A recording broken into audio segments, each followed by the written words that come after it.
Hello, everyone. Welcome back to the Trading Room. I'm Shane Vernier, and this is the U.S. Mid-Session Brief. Today, we're going to be looking at a bunch of key markets. We're going to be looking at gold, the Great Britain pound, Japanese yen. We're also going to be looking at the natural gas. We put a trade idea out for natural gas yesterday.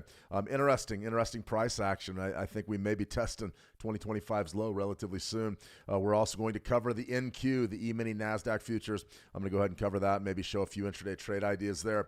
Also, our 9 EMA. Our 9 EMA is in action. We actually have a silver trade going right now on the 30-minute time frame. Doesn't look too good, but we'll wait and see exactly how it pans out. So if you're brand new to the room, be sure to say hi. Welcome. Tina Jin, good to see you, Tina. Welcome. Tuku, always a pleasure, Tuku. All right, guys, let's get right into price action here. This is our gold chart. What I have plotted is a 9 and a 20 EMA. This is from our 920 EMA crossover video. Pretty popular strategy. It's one that I really like, and it's given us some great opportunities to make all sorts of different trades. The daily chart for the gold is a fantastic swing trading mechanism, especially with this strategy. It's really, I mean, you can see exactly where you got long. This short gets washed out right here back on the 4th of November, and I mean, it's been long ever since. Absolutely fantastic trade. That's one of those we call a retirement trade. You hit a few of those trades where you make actually that many pips on one trade, and you really start talking about living the life and talking about the big dreams. So it's a fantastic strategy. As with anything that we talk about here today, I'm not a financial advisor. I was told to stress this again today. I'm not a financial advisor. What you're going to see is some charts that I'm looking at, some ideas that I'm considering. And if you have any questions at all, if you'd like me to look at maybe one of your markets, I'm more than happy to do just that. Lita, good to see you. Lita, welcome. In any case, this is relatively straightforward for me. The gold market has not been on my radar. It really hasn't. I mean, I look at it every day. I'm not trading it right now actively. I didn't do it all through February. We're actually done with February's trading tomorrow. We'll talk a little bit about the psychology then, but I was going through doing the books. Had a pretty good month just trading crude oil and Euro FX futures. As far as gold goes, I can't wait to get it back into my repertoire. It's really one of those markets you can make a lot of money on, but you have to be in the right conditions. And I'm starting to see signs that we're back to normal for gold. This daily chart, you can see just incredible volatility those 3 days. We've been trading inside of that for 3 or 4 weeks. I say it every single day, but it's important that we put the price action in perspective. We absolutely have to put the price action in perspective, because if we don't, you're going to sit around thinking that today is the same as these days, and it's not. The price action is completely different. The players are completely different. The technicals are completely different. So I want everybody to understand that these markets are definitely drying up a bit. And when I say drying up, it means the daily ranges are starting to come back down to where we can sink our teeth into them and have a little bit of a chance to profit, even if our trade locations aren't perfect. So for this one, what's a pretty good trade location? Well, I'm a big Fibonacci trader, pretty much my bread and butter. I'll show you a chart. I actually just sent it out to a trader that was asking me some questions earlier via private chat over in the How to Trade room. Sent him my daily chart and how I do this, but Fibonacci's are a big part of it. Big part of it.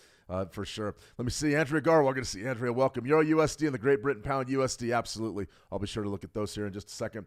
Let's see. But this gold market right there, 5,094. You've got converging indicators. You've got a 9 EMA, which is right there, 5,100. You've got 38% right there, right around 5,094. That's a pretty good zone. Maybe 5,095, 5,097.50. Probably a pretty darn good entry point. I would be looking at that for a scalp, and I haven't looked at gold for a scalp in quite some time. So I definitely wanted to cover that before we sort of get rolling a little bit deeper into our coverage of the markets. But yeah, today I'm more than happy to go everything else, look at anything else you guys want to look at. Not a big news week. Really a slow news week. I've had a lot of fun, though. I mean, it's been great trading. I had a great trade last night on Euro FX futures that was really a dandy. Broke up over the daily moving average, and I had an opportunity to make a very sophisticated trade. Scalped the moving average to the short, and then played a breakout over it and made the decision all within about 2 minutes. And it was very good. It was very good. One of the great things about being a retail tick scalper, which is what I do, is you just don't have to sit around and go for a ride you don't want to go on. If the market turns in your face, don't worry about it. Then you just go. All right, let's see. We got some questions. All right, fantastic. Tina, please have a look at the Nikkei. Absolutely. So we'll look at the Nikkei. We'll look at the Euro USD, Great Britain Pound USD, and see exactly what is going on right here. Let's get right out to our 9 EMA trading strategy. I'm going to show you a few things here before we get into that stuff. But you can see right in here, we've got a silver market on a 30-minute time frame. We had a big signal. This type of signal, though, it's coming off of this low. Boom, boom. That's your buy. It's not doing very well. We sort of bought it on that pullback to that 9 EMA, and I'm really starting to think about adding that as a potential rule or maybe an addendum to this 9 EMA, because you see it more times than not. That market pulls back to the 9 an awful lot. And any way that we can improve our entry point is going to improve the risk versus reward ratios that we're looking at. So this right here, you can see we're still in the red a little bit, but you know, you're one good break away from potentially going up and having a look at something very, very lucrative just based on market structure. So the top side profit target, I've got somewhere right around 89, somewhere right in that zone. We certainly be looking at that. Is it a 1-to-1? It's pretty close. I can't see my cursor so big, but somewhere in that zone is going to have an opportunity to succeed. Made a video yesterday on the trade return calculator. That'll be hitting YouTube probably in a week or two.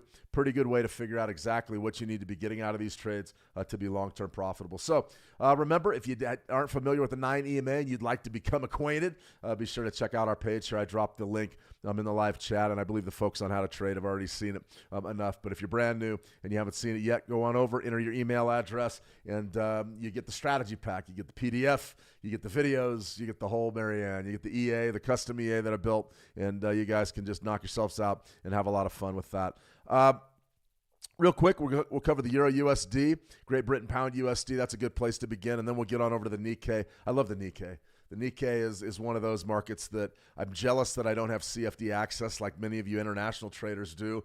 I talked with a gentleman last week that was in the Middle East, and he said, I love CFDs. And I said, yeah, me too. I don't get to trade them, though, so I am jealous. I am jealous. The Nikkei is a fantastic market, and it gives you just that many more opportunities potentially to get involved. Let me see, Jason, Friday Eve. Yep, it's almost No Donation Friday. I already requested a payout. I'm going to be taking it pretty easy tomorrow. Absolutely. Let me see, Babjeez. Yo, Shane, today Iran talks affected the market, especially the NAS.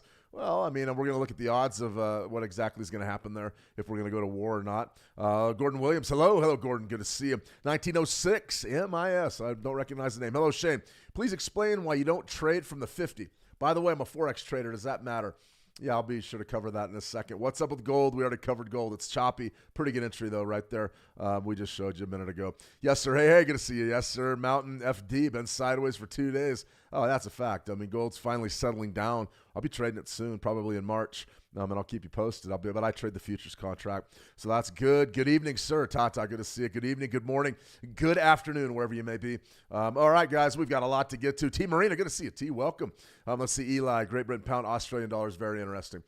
Okay, just before we move on here, I'm going to go ahead and show you a bit of what I was looking at earlier today, and then we're going to dive right into those Forex pairs. Okay, so, you know, from a big picture, I get a lot of questions, and I always like to sort of show my work when I can. And this is basically what I was looking at for the Euro USD. The question that was put to me earlier says, Shane, do you trade long-term levels on intraday timeframes? Is that pretty much all you do? Can you go to intraday timeframes to get trades as well? The answer is yes. You can certainly go to intraday timeframes. I've been known to do it. But for me, my long-term timeframes really do. They're they're the hammer. I mean, they really are. They're the hammer. So when I'm looking at something like the Euro USD, which essentially is this chart right here, this Euro FX futures, I know exactly how I want to target my trading day. So remember, we had a really good trade right here yesterday afternoon. It was fantastic. Got a nice short right in front of my daily moving average, and then I got that break, which was fantastic. And then we came back down. Today's been a little bit more difficult for intraday traders, but it's still been pretty good. And the reason why is I've got a daily 13-day EMA right there, and I've got a 13-week EMA right there. I always code my EMAs in blue. And then right here, you've got sort of a longer-term 62% Fibonacci retracement that we've traded repeatedly. I mean repeatedly over I don't know how many days, how many weeks has that been in play? A long time. So I want to really show the impact of these long-term levels on short-term price action. And I've been called, I mean, like in the medical profession, if you have a doctor that you don't believe in, you call him a quack. or you know, malpractice, or you're a quack or whatever. I have been called probably every name in the book over the last 5 years going, why are you trading intraday timeframes on longer term stuff? And I go, that's why right there. Because supply and demand is much, much more than an intraday behavior. It's not just what happens on a 30-minute chart or a 5-minute chart. I mean, the game really is us trying to get on the coattails of the big dogs. And the big dogs, not too many of them trading a 30-minute chart or a 5-minute chart. As a matter of fact, a lot of them aren't even trading using charts. The institutional traders, they're trading using their calendars and their order books, and they're looking exactly where their liabilities and where their assets have to be. And believe it or not, those longer-term charts can show you some of those things. Now, I'm a big believer in fractal geometry and Fibonacci's, no question. I'm also a big believer in my moving average, 13-day EMA. We've got a lot going on here, and the first thing is right there, beautiful stuff yesterday afternoon. That was a tough trade to get, but we got it. This right down in here, this pullback early in the U.S. session, this was fantastic. Came right down. We had an EMA right there at 117.98, and then you had your Fibonacci down there at 117.95. Just a nice move and then a nice bounce. So that right there initially was a great trade. You could still bid this probably throughout the next hour or so as long as your volume holds up. You'll notice the volumes drop a little bit, then you'll start running into trouble with not enough liquidity to get that hot bounce that we're looking for. Those aren't positions. Those are scalps. So to answer the question, I'm a tick scalper. That's what I do. I take small ticks. So on this, I got a nice position yesterday. Took like 8 to 10 ticks on that trade. A couple of contracts. These down in here, I'm looking for 4 ticks. That's about it. Really great stuff, though, and I was happy. So if I wanted more trades and I wanted to be more aggressive, I'm always focused on the U.S. session because that's where the volume is, especially for these futures contracts right there. Spike high. We would have been rolling right off of that spike low, that swing low, about an hour later, first hour of trade. That pullback to 50% is fantastic. 38%, you could have even taken the short from 38%, only been looking at about an 8-tick draw before you got that big move. That would have been a short-term position. Those are more risky on an intraday basis, no question. Those are a lot riskier just because the intraday price action, volume can come out of nowhere and smash any trade idea. It really can. But this was good stuff. This was really good stuff in here and got you in on a nice move. So that's sort of a look at what I do. I wanted to make sure that I covered that first and foremost because I did get that question on a private message over at How to Trade. Remember, head on over to howtotrade.com, open a free account, send me a message, and I will get back to you promptly. All right, we've got some trade ideas and fundamentals to cover, but I want to get right into price action because you guys gave me some good markets to cover. So let's go ahead and dive in, all right? EURUSD. EURUSD, basically the same thing. The same thing, only what? The prices are different. The price action, real similar to that 6E contract I just showed you, but the futures, remember, futures are priced at some point in the future. Right now we're pricing that contract for March in 117.83, so on the spot market, it's about 117.75. Now what can happen, especially when you're trading futures against spot, is the numbers will be different. The highs and the lows will be different. Now, on an intraday time frame, you'll notice that market structure is the same, but our long-term levels, they're going to be different. And the reason why is those highs and lows, those are going to be just on one long continuous contract. That is the EURUSD OTC market, right? Now, futures contracts go on and off the board. So we will be rolling over to the next quarterly contract here in the EuroFX relatively soon, or next month, a couple weeks. So we got to understand that first and foremost. Now, if I'm breaking down the EURUSD, what are we going to look at here? My approach is the same every time. I'm going to go long to short, and we're going to see if we can find some levels. So monthly levels, what do we have here? Really beautiful pullback zones right in this, from this big move. You'll notice the market has really changed since 2026 began. Right here, though, very, very basic. Spike low there, spike high. What do you have? Just very deep rotation, deep rotation. Now, what could we do here? Well, we already know January's highs and lows. We're firmly inside of January, so we're flat. We're very, very flat here in the EURUSD. That can be good or bad. If you're a rotational trader, it can be great. If you're a trend trader, you could get absolutely slaughtered trying to trade these markets. So let's go ahead and back this thing off. We can go to a daily for right now, but I'm not really interested in that either. I want to see a weekly. We have to have something with some range. All right, there it is. This isn't bad. So the real question is, where would you draw these Fibonacci's from?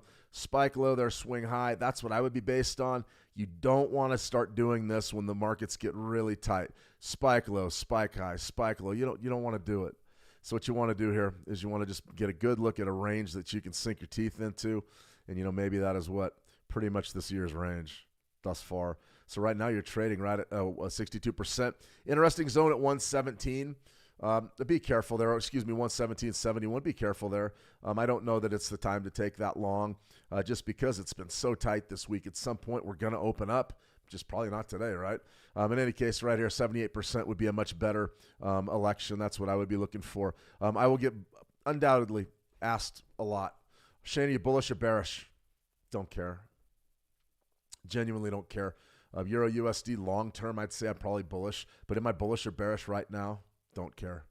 Don't care at all. We're just going to trade the levels and see what we can do. You can see right there that 62% on the weekly does coincide with the 13-period EMA, which is at 117.63. So that area between probably 117, maybe 75, which we're trading right now, to 117.50, probably pretty good. I would wait. I would probably wait for a hard test of that EMA right down there at 117.63. And you'll notice that EMA is in a different spot than it was for the futures contract. The reason why? The highs and the lows are different. The ranges are a little bit different as well. So that right there, that would be what I would be targeting. Market's flat. Market is absolutely flat. So you probably take a pretty good trade from right there. I actually got a lot of confidence in that to the top side. You just really want to watch last week's low. If you break beneath that low, you're going to go down and probably check out our next port of call, which is right down in that, what would we say? I mean, what's a good zone down there? Bollinger midpoint, 117 even. Fantastic. 116.85, pretty good. 117 area, that's probably a pretty heavy buy, especially if you're working on this Euro USD. Let's see. Ralph H., good to see you, Ralph. Welcome. All right, let's go ahead and back off and take a look at the Great Britain pound.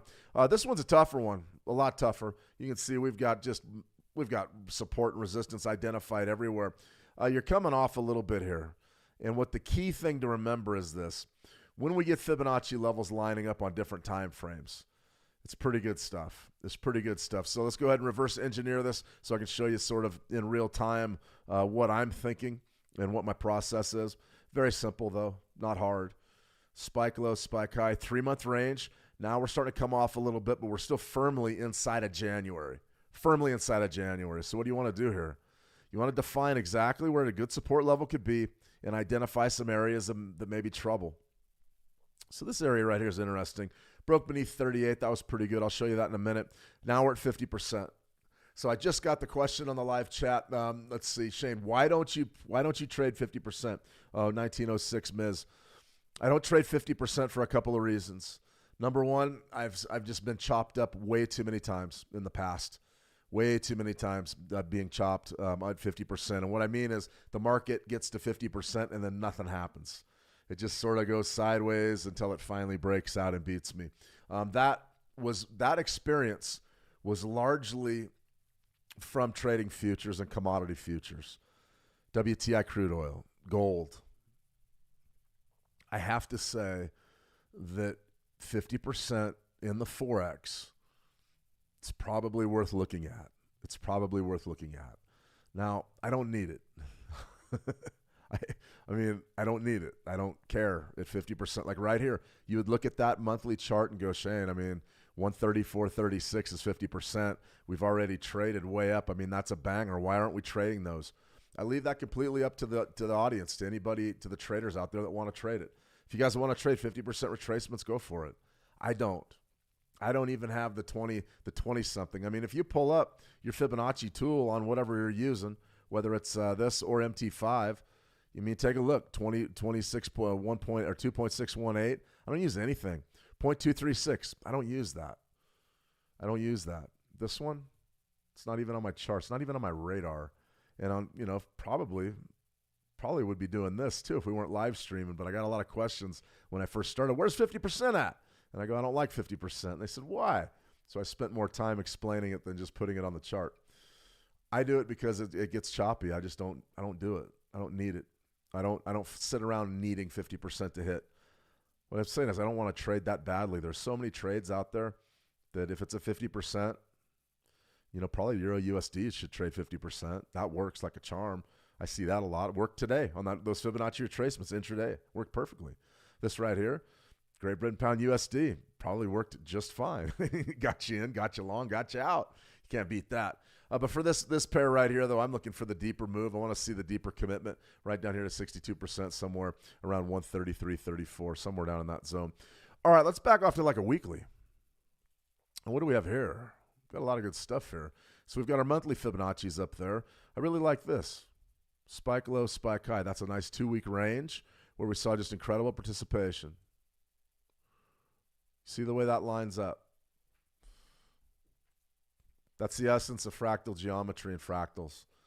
The fractal nature of price action. I'm not going to try to be a statistician, and because I genuinely don't care at all about being the smartest guy in the room. I want to be the person that walks away each day with money in my pocket. That's what I want. Don't want to be an academic. Don't want to get invited to go give speeches on Fibonacci's and fractals anywhere. Don't care. Genuinely don't care. I want to make money, and you guys should have the same mindset. You shouldn't be so much caught in academia. You should be a trader. We're traders first. And when a trader looks at that chart and says, well, you know, the fractal nature markets, don't give a shit. How do I get the money out of there? How do I make the money? And the answer is nailing my trade locations. That's it. Can these levels help you? Yeah, of course they can help you. Now we've got a lot of other strategies that you can use that are going to help you just as well, probably. But this is the one that I typically do because I'm comfy with it. It's like an old pair of slippers. So what was always the rule? I don't trade 50%, but I do trade 78s. And also take a look at that Bollinger midpoint down there, 134.46, 134.50. That's absolutely fantastic stuff. So right in that zone, somewhere right in there, that's key. This is key support, key downside support. So if we do break through this area, then we're going much lower. And you can see right down on this zone, the beginning of price action, the beginning of this bullish market structure lines up beautifully on 61%, 62%. So this area down here would be another really nice scalp to the top side, really nice play.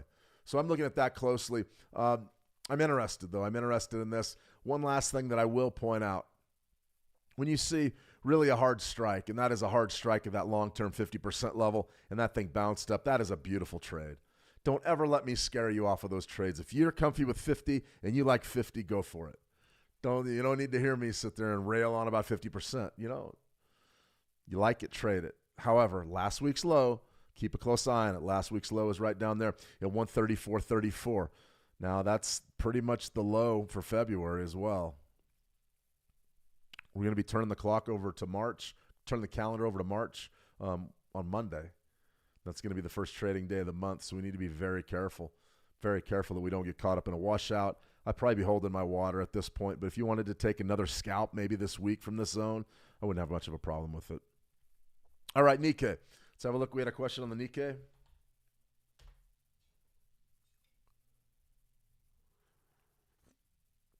All right. So with the Nikkei, it was easy for a long time. It really was. 50%, piece of cake. Or excuse me, not 50%, but 50,000. If you had an opportunity to buy 50,000, you bought 50,000.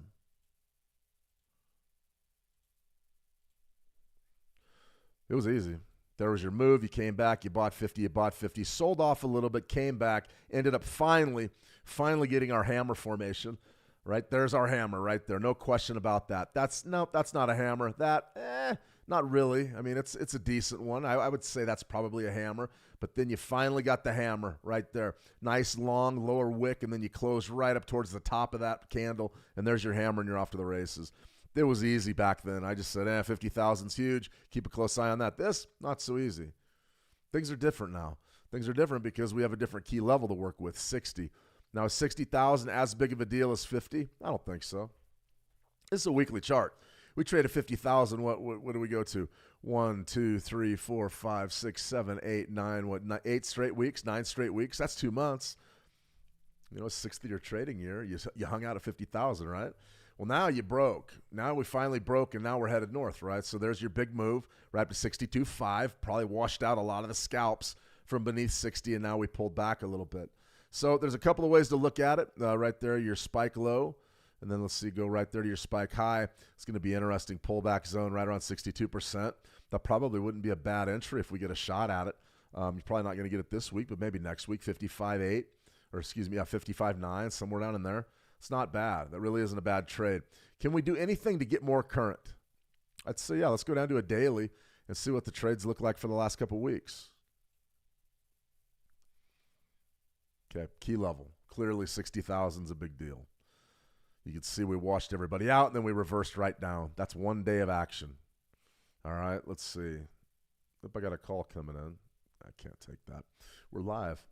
In any case, reversal right there. Compression, compression, compression, compression, break. Finally, we broke, went right back up to 60, and then we pulled off to 58.5. So do we want to be long or short right now? I think it's hard.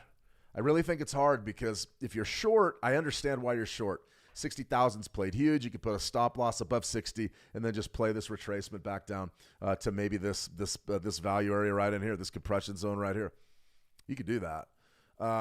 Could you also be long? I'd say, well, if you're holding longs right now, you're probably in trouble unless you're holding them from down here somewhere. Could you build a long trade to try to capitalize on a return to 60? I'd say, yeah, sure. Of course you could.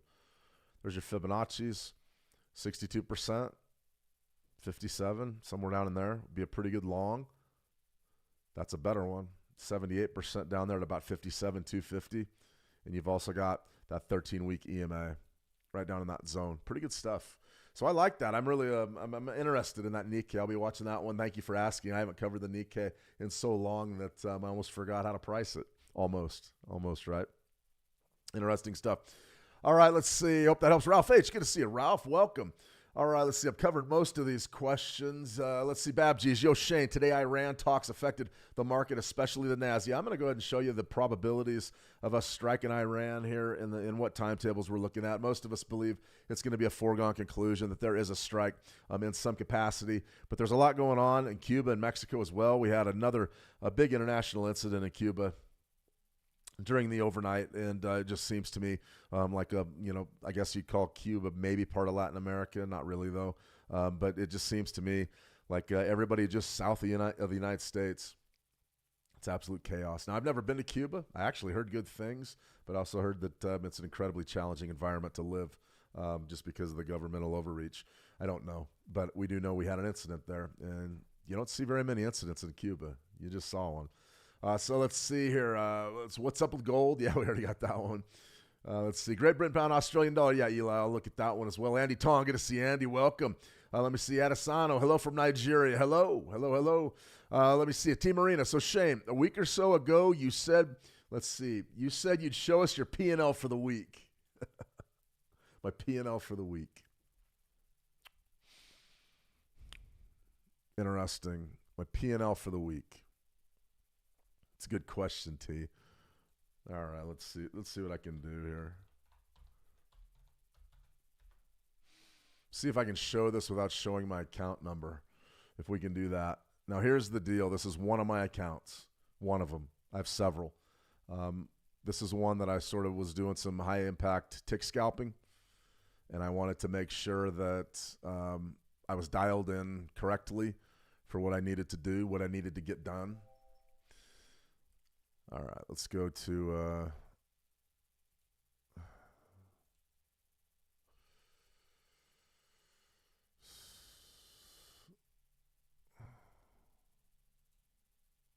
make sure my account number's not on this anywhere. All right. We're going to go from February 1st through today. All right, this is one account that I have. One. This is real money. These are actually a pretty good look at, I would say, a limited leverage month. I have about 5 accounts. This is one that I trade on. But this is real. I stand by these numbers. I stand by this performance. Not horrible. Not horrible. Could have been better, but not really horrible. So here we go. This is a good look at my P&L. My P&L for the month through, February 1st. 2026 through today, February 2026. Today's the 26th day of 2026. So here's what you got. You've got a net profit right up in here. You got a gross profit, a gross loss, which was sort of fantastic. I was really happy that the gross losses were really small. But some of the things that you guys need to be looking at, especially if you're interested in being a trader for any period of time, is, let's see. Of course, my picture's in the way. I'll have to refigure this in a second. Let's see. So you've got the net profit, and that's after commissions, all right? But right there, you have total number of trades is 45%, profitable 77.8. That's pretty hot. Number of winning trades, 35. Number of losing trades, 9. Number of even trades, 1. Average trade was $36. These aren't sexy numbers, believe me. You're not going to wind up trading Goldman Sachs money, but this is how you can do it cash-wise. I trade for money, cash, and this is how you can do it. Average winning trade was $58.64. Average losing trade, this is a big one, $48.06. My losers are smaller than my winners. Now, what is that? Come on, I preach it every single day. I preach it every day. What is it? 1-to-1 risk versus ratio, right? What do I have to do to be profitable? Okay, I had 77.78% of my trades. I'm losing more than I'm making, or excuse me, I'm losing less than I'm making on a given trade. There it is. 58, you're making 58.64 per trade. Remember, this is after commissions, and then your average losing trade's about $48. So you're outpacing that 50-50. Your break-even rate only needs to be 50-50, and it's up around 77. That's called an edge. That's a 27% edge. It does not take long at all before you start to see that type of thing, that type of P&L curve and return curve kick off. Average number of trades per day, 2.72. Average time in the market, 3.75 minutes. Profit for months up around $2,000. You can see the commissions, though. What did I pay? $400, $380 in commissions, something like that. At maximum time to recover, 1.27 days off of a loss. And the longest flat period, 5 days. It means that I sat there for 5 days and I was ready. I didn't take a trade. Sometimes I didn't take a trade. All right. As far as what you have going here, the thing that's probably the most striking, most people will look at this and they'll say, well, okay. Largest winning trade was $140. Largest losing trade was $125. Maximum consecutive winners, 15. That means you're showing up and you're winning every day.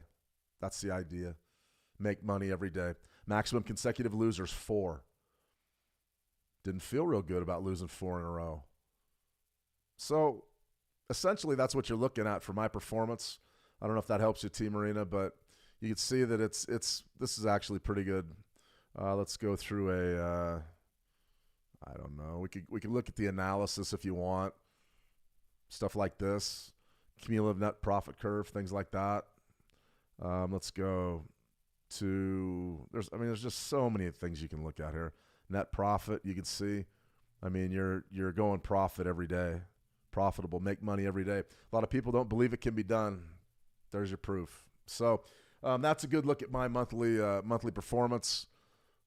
Pretty happy about it. And that's one of the reasons why I see trading a lot different than most people. Most people in this industry are going to sit around and they're going to talk about percentages. And they're going to talk about, well, I made 10% or I made 8% or I risked 9%. I'm about money.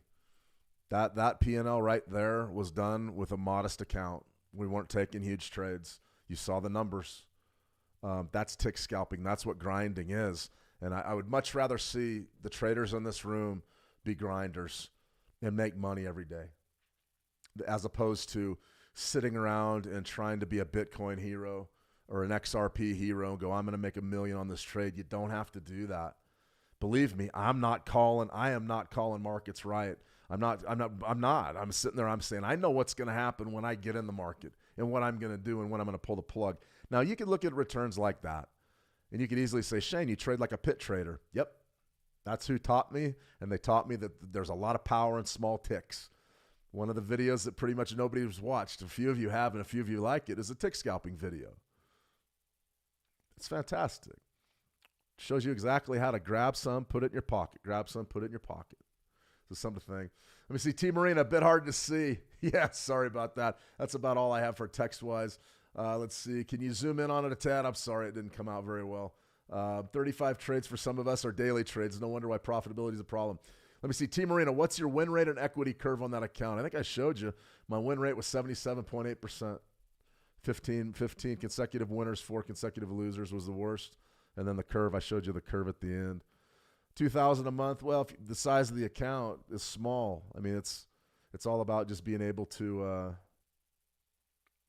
dial in your risk, really, Tina. You don't need to.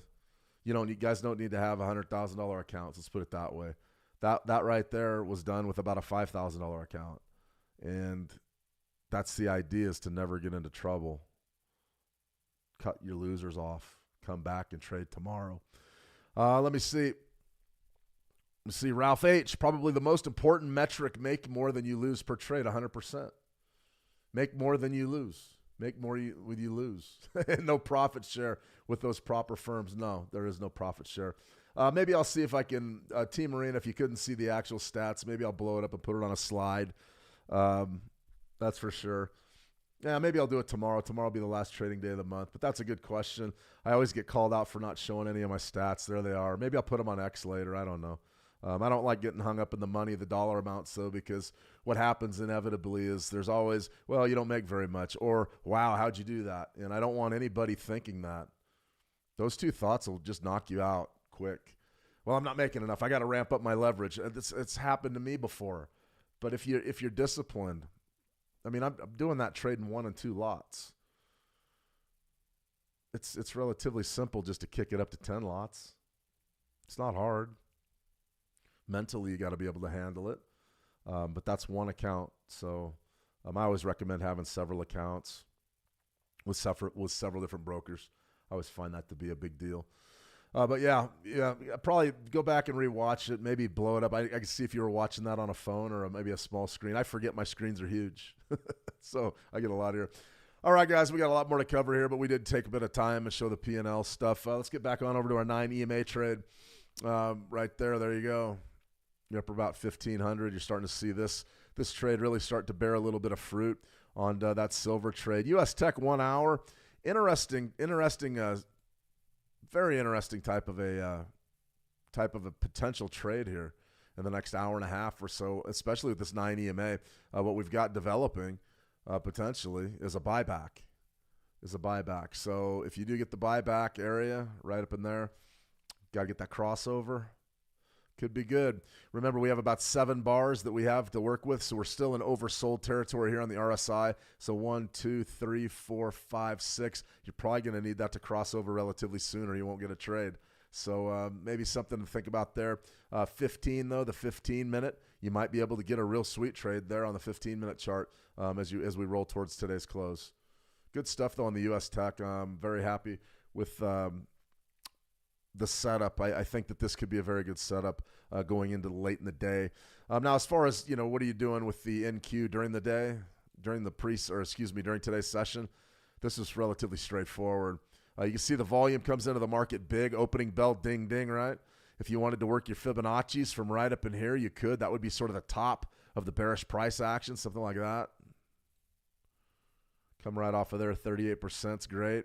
If you wanted to be a little bit more or strictly adhere to that U.S. session, then your Fibonacci's would look something more like that. Still pretty good, though. I mean, that's not bad at all. A little bit of a run there. Personally, when I see a nice uniform move like this that goes from the upper Bollinger Band down through the bottom and then the pullback there, yeah, let's get it. We can do something like that. I'm relatively straightforward. So do you want that trade late in the day now on this NQ? 25.071, probably a scalp. Very volatile, though. This market here is crazy. I don't trade the Nasdaq, E-mini Nasdaq. Trade the micro sometimes, but it should be good. I'm looking forward to maybe getting involved back with gold in March. We'll see. We'll see how it goes. That's for sure. Let me see. BabG's give me 77% profitability anytime. Yeah. I mean, you're hitting almost 8 out of 10. It can be done. People say it can't be done. It's done every day. A lot of the big traders out there, the big money traders, the successful ones that aren't on YouTube, that aren't sitting there trying to convince somebody to buy their black box system, those are the guys that are doing that. Had an opportunity. Let's see. Yeah, quick story here, and then we'll run through our trade updates and get you guys ready to come back. Trade maybe a no donation Friday. When I was doing the interview with Business Insider, and it was about, a year and a half ago, I was working with Layla Maiden on that, and she had done a whole series on day traders and what it took for them to be successful. And most of them were real high-profile people. I wasn't. I was probably the lowest of all the profile of the traders that she'd done. And what she would say is some of these folks were trading on stocks. They were scalping on stocks, and they were just trading this big size. They're trading big size, and they were taking up small profits, but they could really do it. And that's sort of what I was taught to do back in the day when I first started. The first thing that you would say, or the first thing that I was taught, was if you can make pennies, you can make dollars. That stuck with me. If you can make pennies, you can make dollars. Because for some people, you're going to look at those metrics and you're going to say, geez, they only made $1,600 for a month. I'd say, if you can make pennies, you can make dollars. That's with ones and twos. And if you're serious and you show up with the $50,000 account or the $25,000 account, and all of a sudden you're trading tens, you're trading 10 lots, multiply it by 10, multiply your returns by 10. What I'm saying is the dollar amounts are all relative. And a lot of people want to make a lot of money in this game, and that's great. So do I, believe me. That's why I'm here, is trading for money. But we have to be realistic about the ways that we can get there. And I've always been a fan of scalping ticks. And if I want to make a lot of money on a trade, just using bigger leverage, but being very, very quick on the trigger. Like Ralph H. said, the most important stat there is the most important metric is make more than you lose, 100%. You cannot let those losses go against you and then rotate back up over and just take a few ticks. That's not tick scalping. That's not. I mean, if we're sitting here, I'm looking at this chart right here of this Great Britain pound, Japanese yen, we're going to talk about in a second. If we're sitting right here and I'm saying, okay, I'm going to buy this level, and then I take this huge draw, and then it comes back in my favor by 5 ticks, and then I take it off and I go, okay, that was a great tick scalp. There's a horrible tick scalp. The best trades are the ones that don't go negative at all, especially when you're tick scalping. Now, on the Euro FX, that's hard. It's always going to go against you, seemingly 1 or 2 ticks, always. Very rarely are you filled just perfectly. But things like gold, things like crude oil, things like your indices, your E-mini S&P 500, E-mini Dow, E-mini Nasdaq, a lot of those, they fill you perfectly. Those are the best tick scalps. So as long as your losses are smaller than your wins, you're doing well. Now, most folks in this game, in trading, and a lot of you that think this way, they're looking for those huge home runs. And I've talked with a lot of people that call themselves mentors and professional traders, and they're saying, oh, I'm waiting for that 10x, 12x, 15x. And I go, great. I don't have that kind of time. I'm not going to sit around and wait for those trade setups. Are they there? Yeah, they're there. And as they come across our board during the year, we'll point them out to you. But big picture, how often are those 20x trades coming around? Not often. So sometimes it pays to take smaller profits. Sometimes. Not all the time, but sometimes. Just a thought. High winning percentage. Keep your mind. You don't have to worry about the big stress of this game. When the stress happens when the markets go in your favor and you're sitting on a $20,000 winner and you let it bleed against you and it comes back and now you're even and now you're down 5,000. Really hard. Really hard. Let me see, Andrea. Great. Yeah, thanks, Andrea. Let me see. T. Marine, is it a good idea to dedicate one trading strategy for one specific brokerage account? I do. Now, one of the things about Switch, I noticed with Switch, you can open multiple accounts. So you could have a scalping account. You could have a position trading account. You could have a 9 EMA account. That's 100% what I do. I showed you my tick scalping account. Didn't show you any investment accounts or anything like that. But I definitely recommend, like if you were going to trade one strategy, I tell you what, I mean, that's what I was told to do when I was young. It was like, listen, the big money's in catching these day trading moves, but that doesn't mean you can't scalp in between.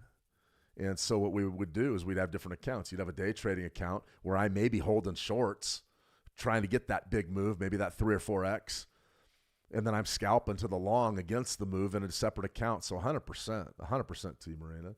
I mean, I see accounts and trading accounts as being multiple. You know, you want to be multiple if you can, and that's going to sort of keep you honest. It's the truth, because if you get into, like, let's say I was going to be in a tick scalping account, and I'm a firm believer that if you're a tick guy or you're trading like that, you don't need much money in your account. You really don't. you should be making returns. That's the idea. But for a day trading account, I would need a lot more money because the risk is just bigger. And, you allocate that cash to that account, that capital. And another thing, you may want to use a different broker. You may want to have different accounts with different brokers just to sort of limit your counterparty risk. However, it is convenient to have them all with one broker. You just manage them. That's for sure. It's not a bad idea at all, T Marina. Let me see. I got in I got in the Nikkei at 59.72, and it was nearly TP, and it turned. Yeah, that's tough.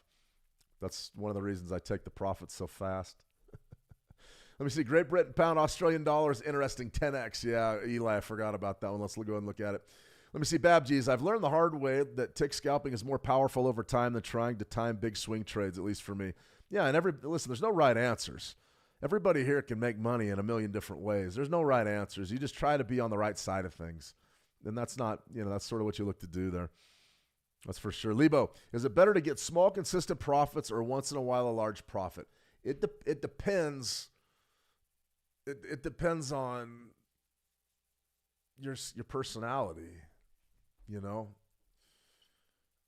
I've been a firm believer that I wanted to win a lot. And when you listen to traditional finance and a lot of the folks in this game, they will tell you what I just showed you is not possible. Our sample set was significant. What did we have? 47 trades, 45 trades? It's not huge. It's not 10,000. Statisticians are going to say, okay, show me 10,000. I go, I don't have to show you anything.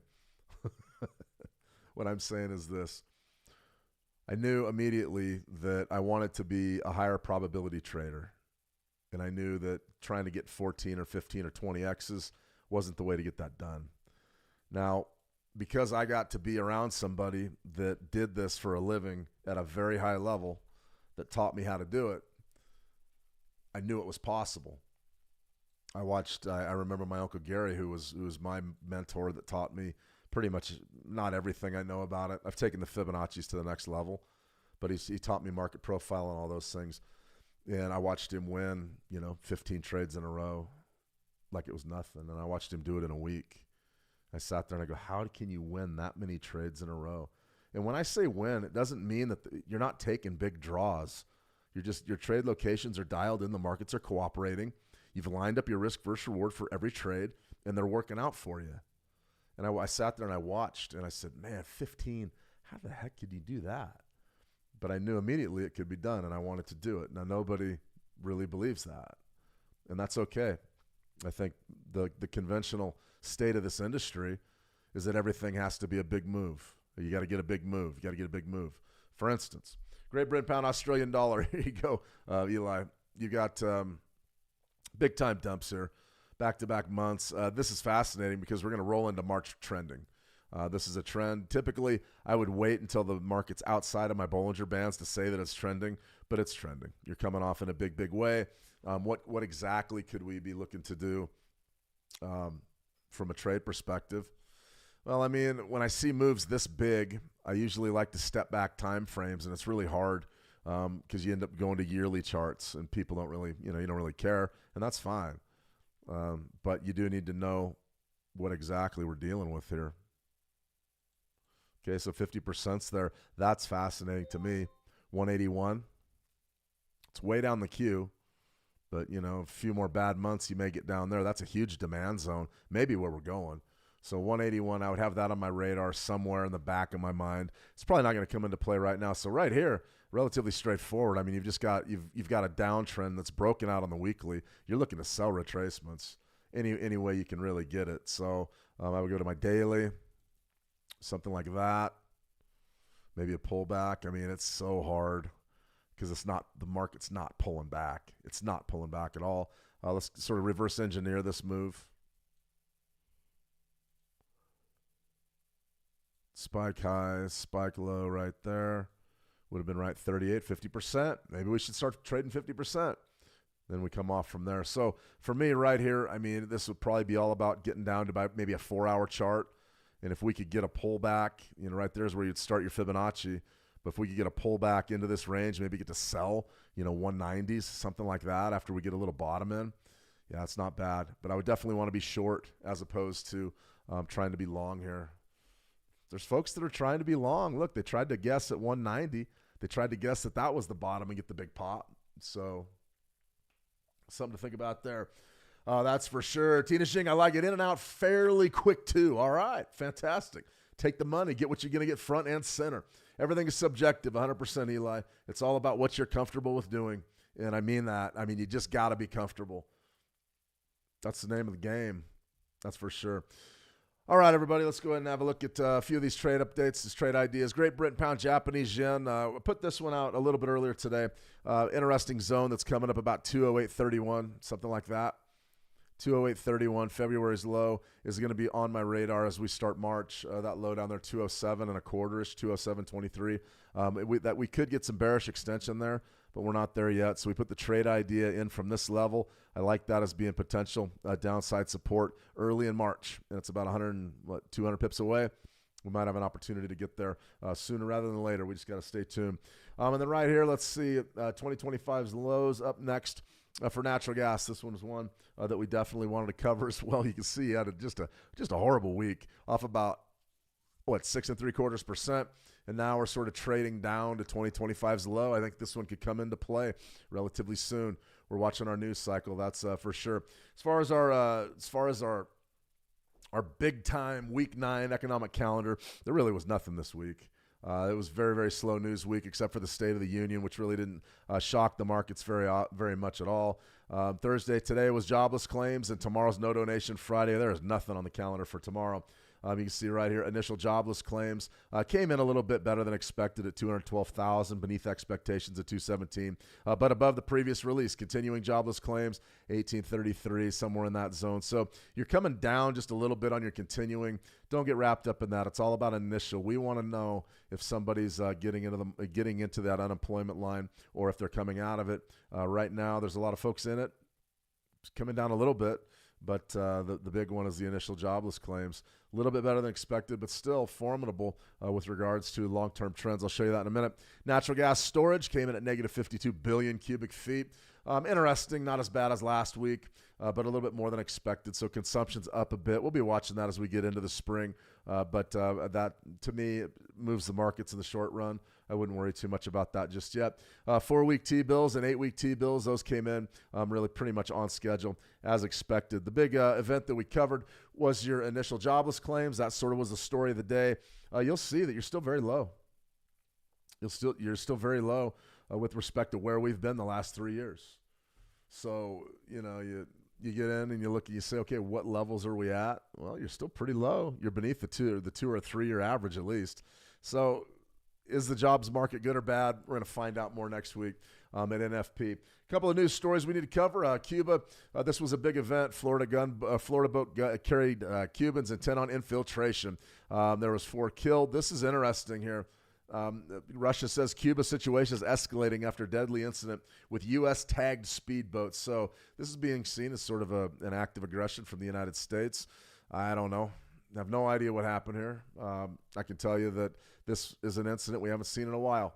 And we know Cuba's allies, and we know that the United States has sort of been in the news a lot when it comes to Venezuela and cutting off the flow of oil to Cuba.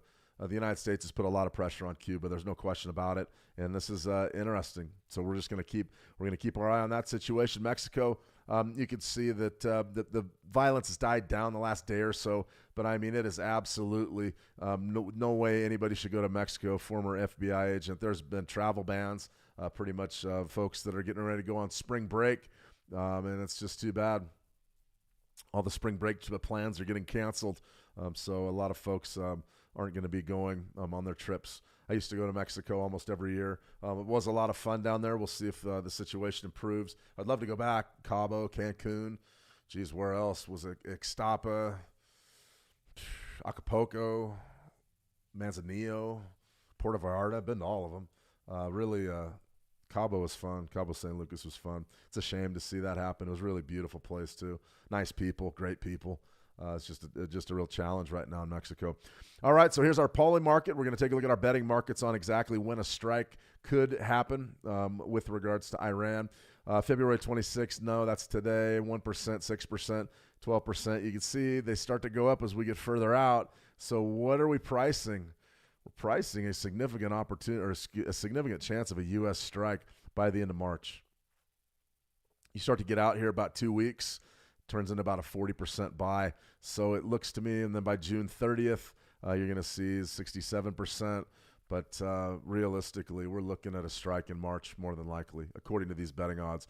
As far as politics go, has anything happened after the State of the Union? Not really.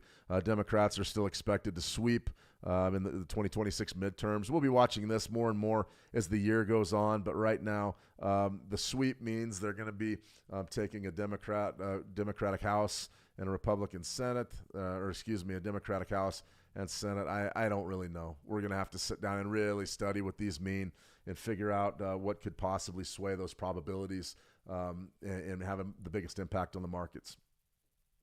Okay, I think that I'm going to go ahead and take off a little bit.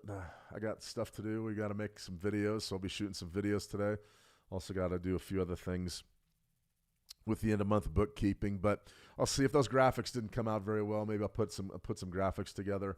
It's just the fonts in my platform. The fonts are always so small, and you can't really see them. So I might post the monthly performance over there on X, maybe at ShaneV_trader, or maybe we'll just cover them again tomorrow real quick. I don't want to spend too much time on the money, though. I don't like talking money, guys. I don't like talking cash or money because, when you're in the markets, it's really nobody's business what you're making. And I really recommend all of you to adhere to that because you'll find with friends and family, if you start making some real money in the markets, it changes things with your personal relationships. It will change things. I'm pretty much tight-lipped on all of it. Just don't ask me. That's sort of my policies, don't ask. But I know it's important from time to time that we show some performance metrics. And those are the real ones. Those are according to Hoyle, believe them or don't. That's there. That happened. That money's in the account. And it wasn't glamorous, but interesting. I'm looking for just March to be a fantastic month. But, we got a lot in front of us, a lot to deal with. That's for sure. We'll see. Let me see. Absolutely. Be safe, you too, Eli. Let me see. Lebo, I am comfortable with scalp trading, but I am slowly starting to switch to swing trading. I want to spend less time in front of the computer screen and catch my own whale instead of these small fries. And hey, listen, I understand. Believe me, I understand. I went whale fishing last year. Not real whale fishing. You can't fish whales, but I went hunting for moves last summer, and I really got frustrated. I tried to catch 2 moves in the commodities markets, and I just missed them, and they were big ones. Those were, you can go back and watch some of the streams. We were looking for $25,000 and $30,000 moves, and they were there. The thing was, they were there. So if you're interested and you want to get in there, if you want to get into the swing trading and the catching the whales, yeah, I get it. So, interesting. All right, guys. Let's see. Babjeez, thanks for sharing. It's a big relief from the Lambos and the YouTube Traders show. Yeah, I'm not a Lambo guy. Nah, I never wanted to do the Lambos or the private jets or, Now I have been known to go on vacation though. I've traveled quite a bit, but the bling bling. I wear a Fitbit. I wear a heart rate monitor to make sure that my heart rate's in line. I just genuinely don't care. The Lambos and the private jets, it means nothing to me. We play for cash. We trade for cash. Trade for cash. You pay your bills. You take care of the people around you. That's what it's all about. The rest of it. The Italian expensive Italian suits and things. Guys are spending $25,000 on a suit. Believe me, they're nice. I know a couple guys that have them. They're nice, but I'm not interested. Just doesn't interest me. If you don't take anything else away from the stream, remember that. You can do this any way that you want to do this. I encourage you to do it your way. It's like that old Sinatra song, I did it my way, you do it your way. It's no rules. No rules. Do it any way you want. All right, guys, that's a wrap for me. Absolutely. You're welcome, Ralph. Lita, you're welcome. Absolutely. And you're welcome, Babjeez. Okay, guys, I'm going to go ahead and sign off. Been going about an hour here. I'll put together a graphic or something if you couldn't really see the P&L, and then we'll walk through maybe some of those metrics again. I just did it really quick. But, yeah, the font, I was looking at that a second ago. The font was really small, so we'll watch that as well. Remember, if you need the 9 EMA trading strategy, we do have an interesting interesting strategy pack on that webpage. Go ahead and check that out. And let's go back on over to our 9 EMA. You can see there was that buy signal. What are we, psychics? Do we know when the buy signals are coming? No, that's what the strategy is for. You know exactly when we're in a buying position. You know when you get the bar closed, and then you have an opportunity maybe to get a little bit of a runner here. It's fantastic stuff. I'm interested. This buyback in U.S. tech, this could be pretty good today. This could be a pretty good one today. So, one-click trading. I like the one-click. Go ahead and buy that thing. And then the trade would look like that, probably right beneath that swing low, or you could put it right beneath your bar. I would put it right there beneath that swing low, and then line this up, maybe shoot for halfway up, somewhere halfway up through this sell-off. As far as the silver trade goes, silver trade is doing well, starting to trend north. It looks like the bullish side of the metal markets is the way to go. All right, guys, that's it. That's a wrap. I've gone very, very long. You're absolutely welcome, Tina. You have a fantastic session. You too, T. Marina. My apologies for the small print. We'll get that remedied. All right, have a fantastic trading day. We'll see you back here tomorrow for No Donation Friday. And as always, trade the action well, and we'll talk soon. See you.